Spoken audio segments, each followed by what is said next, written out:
Sekarang saya temui, kata Sultan, tak percaya. Kalau betul lah apa yang kamu kata ini, kamu ambil satu tempayan.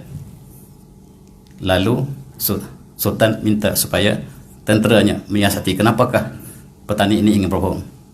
Tidak berbohong, benar, ada 2 tempayan penuh dengan emas. Dan kata tentera, 1 tempayan untuk kamu, 1 untuk negara. Sebab Sultan telah mengatakan 1 tempayan untuk kamu. Dan dia kata, Sultan kata, tempayan saja, bukan hartanya. Saya tidak berhak mengambil hartanya. Saya ambil 1 tempayan. Tempayan inilah yang dipamerkan di Museum Hagia Sophia. Cerita di sebaliknya cukup indah. Apabila pemerintah yang adil, sifat ini akan berjangkit pada rakyat. Dalam satu hadis, an-nasu ala din mulkihim. Rakyat ikut perangai pemimpin mereka. Pemimpin yang baik dalam konteks Osmaniyah, rakyatnya di pangkat bawah pun sangat-sangat adil. Kalau pemimpin zalim, rakyat lagi zalim. Itulah yang kita boleh fahami daripada an-nasu ala din mulkihim. Wallahu a'lam. Dan banyak kisah yang tidak ada sabitnya. Gereja ini dibina sebelum Islam lagi, dan dalam riwayat mengatakan malam kelahiran Rasulullah. Runtuh bumbungnya, dan buktinya ialah marmarnya pecah di bawah bumbung tersebut. Tetapi ini tidak ada nas, tidak ada satu usul pun yang jelas, tidak ada. Tetapi bagi orang Turki, kisah ini akan dicerita berulang-ulang. Kisah ini dicerita berulang-ulang. Malam kelahiran Rasulullah, jatuhlah bumbung ini, benar terjatuh, tapi kena gempa bumi. Bukan malam kelahiran Rasulullah yang dicatatkan dalam sejarah, tetapi apa yang berlaku ini menjadi kisah rakyat, jadi cerita rakyat yang diceritakan kepada siapa saja, siapa yang pergi Istanbul, tetapi tidak ada nas yang jelas. Sekarang timbul persoalan yang besar. Apakah Hagia Sophia kekal sebagai museum ataupun sebagai masjid, sebagaimana asal fungsi yang diberikan peranan oleh Al-Fatih? Begitu lama. Saya pergi 2010 ke Istanbul. Mereka sudah berbincang perkara ini. Tetapi keputusan untuk mengambil masa yang lama, sehingga Erdogan, presiden mereka, mengumumkan bahawa Hagia Sophia kembali berfungsi menjadi masjid. Bukan kembali, tetapi diberikan peranan asalnya sebagai masjid. Dan ini telah diputuskan oleh Mahkamah Tinggi Turki. Mahkamah Turki Tinggi telah memberikan arahan bahawa fungsi asal Hagia Sophia ialah masjid dan tidak pernah berubah menjadi museum. Oleh sebab itu harus dikembali pada fungsi asal. Dan Erdogan telah isytiharkan minggu depan, 24 Julai. Sebagaimana Al-Fatih melakukan solat Jumaat yang pertama, maka Erdogan akan berucap dengan khutbah yang sama. 24 Julai minggu depan insyaAllah. Esok Jumaat sekali lagi. Dan inilah yang menimbulkan kemarahan seluruh dunia.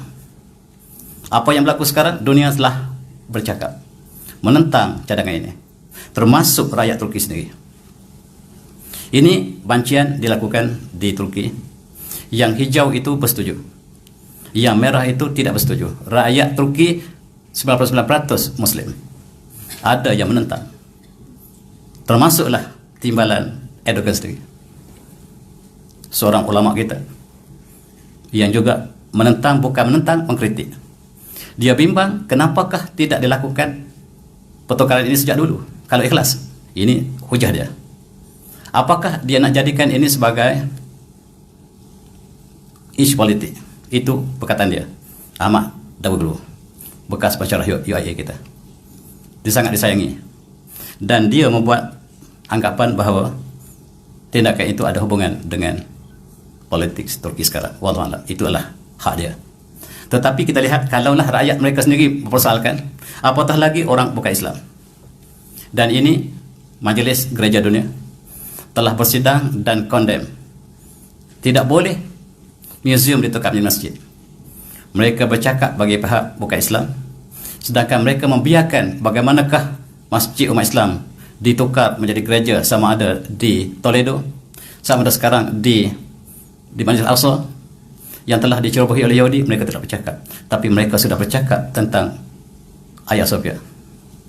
Dan begitu juga ketua agama Kristian menunjukkan rasa sedihnya, demamnya. Dia telah demam bila mendengar berita bahawa Hagia Sophia akan dikembalikan menjadi masjid, sedangkan memang dia masjid. Bukan saja Pope, tetapi ketua agama Ortodoks Kristian di Rusia juga menyatakan perkara yang sama. Dan mereka mengatakan begitu sedih, kenapakah Hagia Sophia kembali ke masjid? Termasuklah Presiden Putin telah memberi amaran bahawa jangan sekali-kali tukar Hagia Sophia menjadi masjid. Dan inilah yang disebut oleh Eropah bahawa itulah bom terakhir, the last straw, untuk hancurnya Turki, kata orang Barat. Tuan-tuan yang saya hormati, inilah sikap mereka terhadap Islam. Inilah sikap mereka pada Islam. Dan mereka juga mengatakan bahawa inilah contoh-contoh bagaimanakah Great Times dan sebagainya mengeluarkan berita yang sangat-sangat negatif terhadap moh tersebut. Sedangkan mereka lupa tentang Masjid Al-Aqsa yang sedang diruntuh oleh Yahudi sekarang. Tak ada siapa yang membelanya. Dan yang mana satu Masjid Al-Aqsa? Yang sebelah kiri, tuan-tuan. Yang sebelah kanan itu bukan Masjid Al-Aqsa. Yang ditunjuk kepada dunia ini ialah Dome of the Rocks, bukan Masjid Al-Aqsa. Tapi itulah yang ditunjukkan supaya pemuda kita tidak kenal yang mana satukah Masjid Al-Aqsa. Dan kita lihat bagaimanakah dalam tahun 67 bila Golda Meir membuka Masjid Al-Aqsa, membakar Masjid Al-Aqsa, dunia senyap, sepi. Dan kata Erdogan, inilah perkataan dia, Yahudi menghancurkan Islam lebih dahsyat daripada Hitler menghancurkan orang Yahudi. Dan inilah yang saya sebutkan tadi, Golda Meir yang membakar Masjid Al-Aqsa. Dia kata dalam bahasa Arab, idam akhrana al-Quds lam anam tailatul lain, dan saya tidak tidur sepanjang malam sebab saya jangka umat Islam akan bangkit menghancurkan Israel. Tetapi bila saya bangun pagi, saya dapati bahawa orang Islam tenang seperti air di tasik, tak membantah pun bila kami membakar Masjid Al-Aqsa. Maksudnya bila Masjid Al-Aqsa dibakar, dimusnah, orang dunia tidak bercakap sedikit pun. Tetapi bila Masjid Hagia Sophia dikembalikan kepada masjid, maka dunia bercakap. Dan apabila rumah orang Palestin dibakar di negara mereka sendiri oleh Yahudi, tak ada siapa yang bercakap. Kita kembali pada sejarah.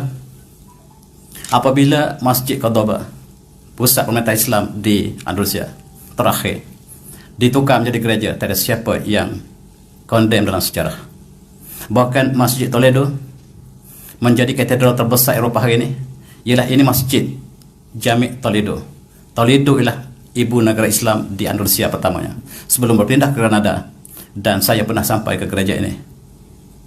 Masih ada lagi mihrab untuk baca khutbah, tetapi penuh dengan tema-tema ini. Tak ada siapa yang bercakap apabila Masjid Toledo, masjid terbesar umat Islam di Spanyol, ditukar menjadi gereja, dan seluruhnya diam. Dan sikap mereka terhadap kebenaran double standard.